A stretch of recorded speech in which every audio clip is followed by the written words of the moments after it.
अगर आपने पुराने ज़माने की इलेक्ट्रॉनिक्स देखी हो तो आपने पुराने टीवी, पुराने रेडियो, हाँ वही रेडियो जो पुराने ज़माने में हम सुना करते थे। उस रेडियो के ऊपर हम अलग-अलग तरह के एंटरटेनमेंट जैसे क्रिकेट के टाइम पे हम उसे स्कोर देखने के और बाकी गाने सुनने के काम लिया करते थे।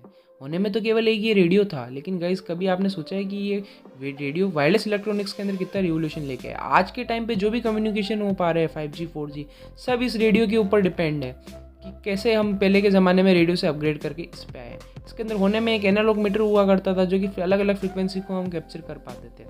ऐसा कर हम इसके ऊपर काम करते थे और उसकी जो वो भी गाने वगैरह आते थे हम उसे कैप्चर भी कर लेते थे। लेकिन कभी कहीं सोचा है कि ये रेडियो वर्क कैसे करता था, कैसे इसके अंदर से एक ऑडियो सिग्नल ये वायरलेसली कैप्चर कर पाता था, और कैसे हमारे घर के पास में अलग अलग रेडियो स्टेशन बना करते थे। जानने के लिए देखिए स्पेसिफिक फिनोमेनन की ये नई वीडियो। गाइस चलिए शुरू करते हैं। गाइस ये है एक FM रेडियो, मतलब AM रेडियो भी होता है, ये FM रेडियो है। एक FM रेडियो के अंदर गाइस होता ये है कि एक एंटीना होता है, उस एंटीना के ऊपर हम अलग अलग फ्रिक्वेंसी को कैप्चर कर पाते हैं।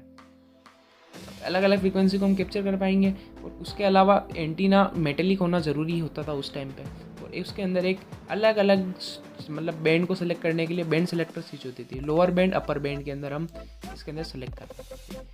और उसके अलावा गाइस एक पोटेंशियोमीटर होता था जो कि हम अलग अलग चैनल पे करते थे। इसके अंदर गाइस होता ऐसा था कि एक डीमोड्यूलेटर लगा होता था, उसके आगे प्री एम्पलीफायर, फिर एक एम्पलीफायर, ऐसा कर हमारा रेडियो काम करता था। अब ये गाइस ये जो रेडियो होता था, ये जो कैप्चर करता था, हमारे घर के पास में कोई भी ऊंचा माउंटेन है वहाँ पे एक रेडियो स्टेशन बना हुआ था जहाँ से वो फ्रिक्वेंसी अलग अलग फ्रिक्वेंसी हमारे मतलब फेंकता था जो कि हमारे सिटी के अंदर चलती थी।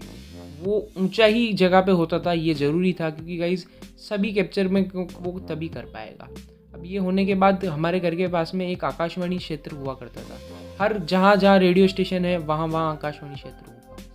उस आकाशवाणी क्षेत्र के अंदर ऐसा होता था, मतलब उसके अंदर जॉब होती थी लोगों की, लोग उसके अंदर काम करते थे, कोई गाने गाता था, कोई उसके अंदर न्यूज़ देता था। न्यूज़ देने के बाद होता ये था कि गाइज वो जो भी मतलब रिकॉर्ड करते थे उसे मॉड्यूलेट किया जाता था, उसके अंदर अनवांटेड चीज़ें मिलाई जाती थी, जिससे क्या है कि गाइज जो भी ट्रांसमिशन के दौरान लॉस होगी एनर्जी, जो वो अनवांटेड चीज़ें वो लॉस हुआ करती थी, और छोटे बड़े चेंज कर अलग अलग फ्रिक्वेंसी चेंज करके उससे एंटीना के ऊपर पहुंचाया। ये जो एंटीना हुआ करता था ये ऑडियो सिग्नल को ट्रांसमिट करता था जो कि हमारा रेडियो स्टेशन रिसीव करता था। रिसीव करने के बाद ये यहाँ से वापस ट्रांसमिट करता था, जो कि हमारे घर में जो रेडियो हुआ करते थे वो रिसीव करते थे, और रिसीव करने के बाद उसे डीमोड्यूलेट कर हमें एक प्री एम्पलीफायर को देकर हमें एक म्यूजिक आउटपुट देते थे। इसी कॉन्सेप्ट के ऊपर हमारा रेडियो काम करता है।